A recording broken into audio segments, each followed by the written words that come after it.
നമ്മളെല്ലാവരും നെട്ടിത്തരിച്ച ഒരു വിഷയമായിരുന്നു ധർമ്മസ്ഥലയിലെ വെളിപ്പെടുത്തൽ.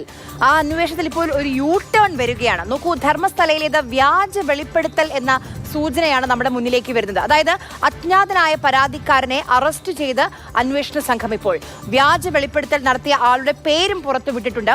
CN ചിന്നയ്യ ആണ് അജ്ഞാതനായ പരാതിക്കാരൻ. മകളെ കാണാനില്ല എന്ന് പറഞ്ഞത് ഭീഷണിക്ക് വഴങ്ങിയെന്ന് സുജാത ഭട്ടിന്റെ വെളിപ്പെടുത്തലും വരികയാണ്. അനന്യ ഭട്ട് എന്നൊരു മകൾ തനിക്കില്ല എന്നാണ് സുജാത പറയുന്നത്. സാരംഗ് സുരേഷാണ് നമുക്കൊപ്പം വിവരങ്ങളുമായി ചേർന്നത്. സാരംഗ്, ഒരുപക്ഷെ രാജ്യത്തെ മുഴുവൻ ഞെട്ടിച്ച വെളിപ്പെടുത്തലായിരുന്നു ആ മുൻ ശുചീകരണ തൊഴിലാളിയുടേത്. ആ രീതിയിലുള്ള അന്വേഷണം നടക്കുന്നു, എന്തൊക്കെ നമ്മൾ കണ്ടു. അപ്പോൾ ഈ സുജാത പറയുന്നു തന്നെ ആരോ ഭീഷണിപ്പെടുത്തി, തനിക്ക് അങ്ങനെ ഒരു മകളെ ഇല്ല എന്ന്. ആരാണ് ഭീഷണിപ്പെടുത്തിയത്? ഇത്രയും വലിയ ആസൂത്രണം ആരാണ് ചെയ്തത്? ആരാണ് ഇതിന് പിന്നിൽ?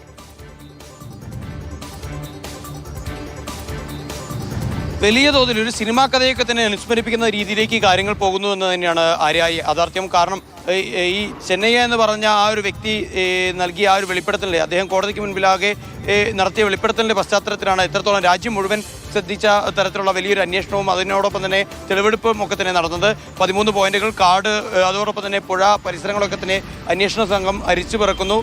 പല രീതിയിലുള്ള വിവാദങ്ങൾ ഉണ്ടാകുന്നു. ധർമ്മസ്ഥലയുമായി ബന്ധപ്പെട്ട് ഓരോ ദിവസങ്ങളിലും ഓരോ വെളിപ്പെടുത്തലുകൾ പുറത്തു വരുന്നു. അതോടൊപ്പം തന്നെ സ്വന്തം മകളെ കാണാനില്ല എന്ന് ആരോപിച്ചുകൊണ്ട് സുജാത ഭട്ട് എന്ന് പറയുന്ന ഒരു സ്ത്രീ, മുൻ CBI ഉദ്യോഗസ്ഥയാണ് അവർ എന്ന് തന്നെയാണ് അവർ പറയുന്നത്.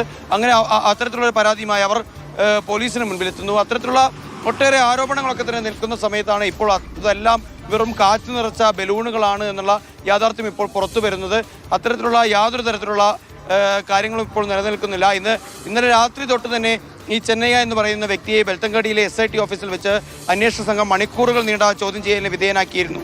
അതിനൊടുവിലാണ് ഇപ്പോൾ ഇത്രത്തോളം വലിയ രാജ്യം മുഴുവൻ നടുങ്ങുന്ന തരത്തിലുള്ള ഒരു വെളിപ്പെടുത്തൽ ഇപ്പോൾ ഒരു പരിസമാപ്തി ഉണ്ടാവുന്നു എന്ന് തന്നെ നമ്മൾക്ക് പറയേണ്ടി വരുന്നു. കാരണം അദ്ദേഹം പറഞ്ഞതെല്ലാം വ്യാജമാണെന്ന് അദ്ദേഹം വിവരങ്ങൾ നൽകിയത്. ഈ സുജാത ഭട്ടിന്റെ പ്രതികരണവും അല്പസമയം കഴിഞ്ഞാൽ നമുക്ക് ലഭ്യമാകുമെന്നാണ് പ്രതീക്ഷിക്കുന്നത്.